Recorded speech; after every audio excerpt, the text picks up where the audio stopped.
Bonjour Arlette Chabot. Bon, ne criez pas, ne me faites pas peur comme Non, ça, Patrick. bon, alors, voilà.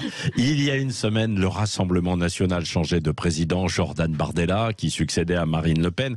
Il y a trois autres partis, les Républicains, le PS, les Verts, qui vont désigner, dans les jours et les semaines qui viennent, leur nouvelle direction. Est-ce que la vie politique va pour autant être modifiée après ça ? Oui, je sens un peu d'ironie dans votre question. Vous croyez ?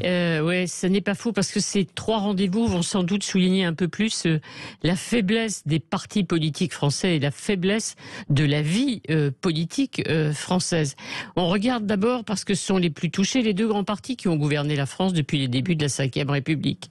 Alors, chez les Républicains, les héritiers du général de Gaulle, chaque élection nationale est désormais synonyme de rétrécissement. Alors, trois candidats s'affrontent pour la présidence du parti, mais quelles sont les différences entre Éric Ciotti et Bruno Retailleau ?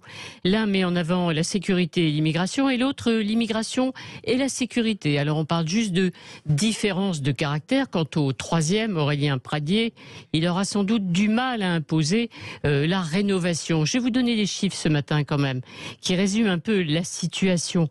53 000 à peu près adhérents pourraient voter et choisir le nouveau président des Républicains.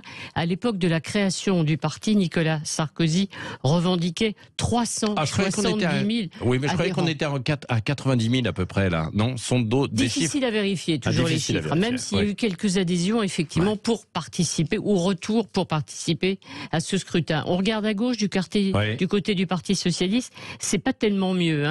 Je redonne des chiffres, à peu près 50 000 adhérents il y a un an, 260 000 en 2007. Illustration du déclin, ça c'est clair et net. 90% des adhérents ont disparu de la puissante Fédération du Nord en 13 ans. Et néanmoins, Olivier Faure devrait conserver la tête du Parti Socialiste. Pourquoi ? Parce qu'il a sauvé les meubles en s'alliant avec Jean-Luc Mélenchon, en entrant de la NUPES. Quand je dis sauver les meubles, ça veut dire préserver le groupe parlementaire. Alors un mot des Verts quand même, la succession de Julien Bayou est ouverte. Ça n'a rien à voir avec ses affaires personnelles ou son comportement avec les femmes, c'était prévu. On sait seulement qu'une femme, parce qu'il n'y a que des candidates, lui succédera à la tête du mouvement. Là encore, 100 000 participants à la primaire. Il y a un an, aujourd'hui, on parle de 14 000 adhérents. C'est vrai que les jeunes préfèrent aller militer dans des mouvements un peu plus radicaux, peut-être un peu efficaces, plus efficaces, et en tout cas, de toute manière, loin des querelles personnelles. Oui, que ce soit LFI ou au Rassemblement national, bien sûr, ou alors, et puis de l'autre côté, alors sans être radicaux, mais il y a Renaissance. D'ailleurs, on a une idée chez Renaissance, non, des chiffres Chez Renaissance, le parti a changé. Vous savez, ça s'appelait La République en marche. Et du coup, il y a une campagne d'adhésion qui est lancée, parce qu'effectivement, l'adhésion étant devenue payante, eh bien, le parti a très très peu d'adhérents. Donc on met le paquet pour adhérer. Est-ce que ça veut dire que les Français ne vont pas se réconcilier avec les politiques et la politique ? Après ce qu'on a dit, je ne vois pas comment ils pourraient se réconcilier évidemment avec la vie politique. Les partis dévitalisés, sans projet, sans idée, sans personnalité forte à leur tête, minés par des batailles internes. C'est vrai qu'il y a seul Marine Le Pen ou Jean-Luc Mélenchon disent aujourd'hui s'il y a une dissolution, c'est bon pour nous. Ils la souhaitent peut-être même, en tout cas du côté de Jean-Luc Mélenchon.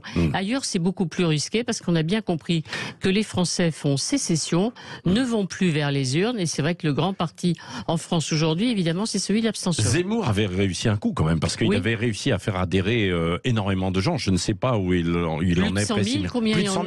Plus de 100 000 à l'époque, il y a un an, lorsqu'il était entré dans la campagne et que la campagne avait démarré. Aujourd'hui, où il en est, moi je crois qu'il est comme les autres en mode survie. Merci Arlette Chabot, on y reviendra tout à l'heure. Si vous voulez réagir d'ailleurs à ce qu'a dit Arlette Chabot, vous n'hésitez pas, vous nous appelez et puis vous aurez la parole tout à l'heure à 9h20 en débat face à Éric Revel.